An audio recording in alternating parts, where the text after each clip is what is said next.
Guys, यो मेरो चौथो भ्लग हो।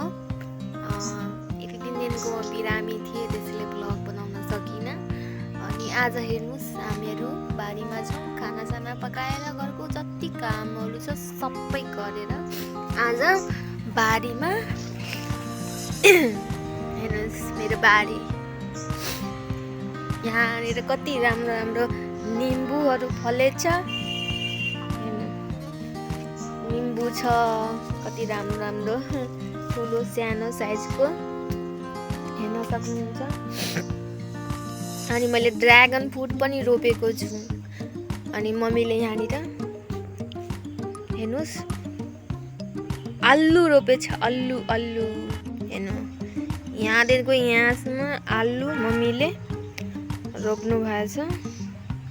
अनि मैले चाहिँ यहाँनिर अंगुरको गाछी चाहिँ किनेर ल्याएर 0 माइलबाट रोपेको थिएँ। कुखुराले खाएर अब यही जरा बाँकी छ। अनि मैले एउटा सपातोको बोट पनि रोपेको थिएँ। अनि यहाँ हेर्नु, यो चाहिँ सुन्तलाको बोट। अब यो फलेपछि तपाईँहरूलाई देखाउने छु कि कस्तो फलेछ र खानुमा कस्तो लाग्छ। बारीमा आउँदाखेरि एउटा छुट्टै मजा हुन्छ कि।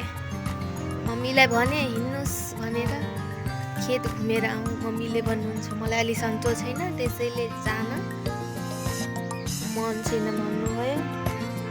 अब के गर्ने, अब घरमा त्यतिकै बसाएँ, ब्यासर गरेर जब पाएको छैन, त्यही हो नि टेन्सन एउटा। अब मेरो पनि दिन आउँछ, म पनि जब गरौँला। अनि यति भन्दै म आफ्नो ब्लग यहीँ समाप्त गर्छु। अनि बाहिर गाउँ घुम्न गएपछि फेरि भ्लग बनाउँला।